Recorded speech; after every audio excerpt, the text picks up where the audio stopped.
Halo, perkenalkan nama saya Frida Febrianti Kirana, mahasiswa Magister Manajemen Universitas Ciputra. Pada kesempatan kali ini saya akan menjelaskan bagaimana pembelajaran mata kuliah manajemen fundamental membantu pemahaman manajerial saya, sekaligus bagaimana konsep tersebut dapat saya terapkan di tempat kerja dalam mengusulkan inovasi yang relevan. Tujuan presentasi ini ada 3. Pertama, merefleksikan seluruh pembelajaran manajemen fundamental. Kedua, menghubungkan teori yang dipelajari dengan praktek di tempat kerja. Dan yang ketiga, mengidentifikasi perubahan yang dapat diimplementasikan dalam bentuk inovasi manajerial. Selama perkuliahan, materi yang paling relevan bagi saya adalah strategic objective. Dari materi ini saya belajar bahwa keseluruhan aktivitas itu perlu selaras dengan tujuan perusahaan. Dalam konteks social media agency tempat saya bekerja, tujuan perusahaan adalah untuk meningkatkan brand awareness dan conversion dari klien. Namun pada prakteknya, tim seringkali hanya fokus pada eksekusi konten seperti produksi tanpa memahami secara menyeluruh arah dari strategi yang diinginkan. Hal ini membuat hasil yang dicapai terkadang tidak maksimal. Selanjutnya, dari aspek planning and organizing, saya memahami pentingnya perencanaan dan juga pembagian tugas yang jelas. Di lapangan, saya melihat adanya overlap pekerjaan, terutama pada posisi project manager yang memiliki peran terlalu luas.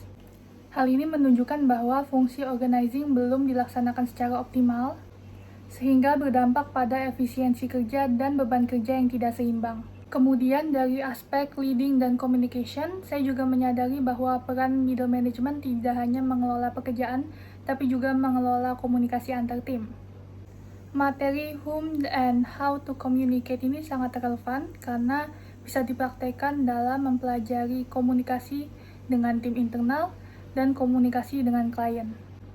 Oleh karena itu, komunikasi lintas fungsi menjadi hal yang sangat krusial, terutama dalam menjalankan sebuah campaign. Pada aspek controlling dan performance, saya juga belajar bahwa kinerja tidak hanya dapat diukur berdasarkan output. Saat ini, kinerja di tempat saya masih diukur secara ketepatan deadline dan juga kepuasan klien. Namun, indikator tersebut belum mencakup kualitas dalam proses dan juga efisiensi kerja secara menyeluruh. Selain itu, materi change management juga memberikan insight bahwa perubahan itu harus disusun secara sistematis. Perubahan tidak hanya dilakukan secara top-down, tetapi juga melibatkan seluruh rekan kerja, seluruh tim, agar prosesnya lebih efektif dan menghindari resistensi.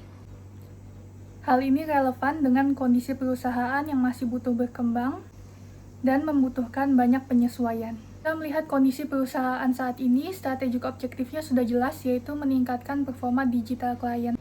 Dari sisi capabilities of change, sebenarnya tim sudah sangat adaptif, tetapi tetap membutuhkan sistem yang terstruktur dalam menghadapi perubahan.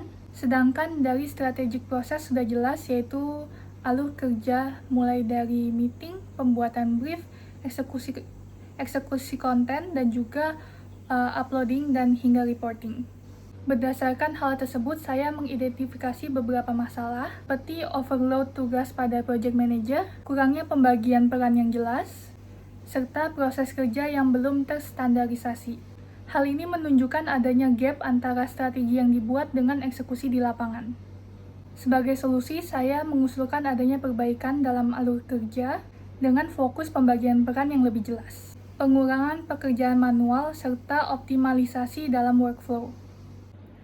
Sehingga high impact areanya menurut saya adalah linking strategy to operation dan juga cross-functional collaboration. Artinya perlu ada alignment yang lebih jelas antara strategi yang dibuat dengan eksekusi di lapangan, serta peningkatan kolaborasi antar tim agar penyelesaian campaign menjadi lebih efektif.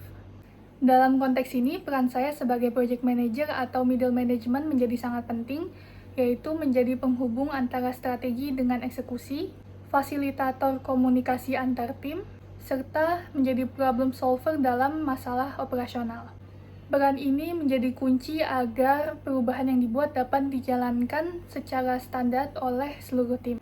Sebagai kesimpulan, pembelajaran manajemen fundamental memberikan saya pemahaman bahwa keberhasilan perusahaan tidak hanya ditentukan pada strategi saja, tetapi bagaimana strategi tersebut dapat diimplementasikan secara efektif. Saya berharap inovasi tersebut dapat memberikan sistem kerja yang lebih terstruktur, efisien, dan berkelanjutan di masa depan. Terima kasih.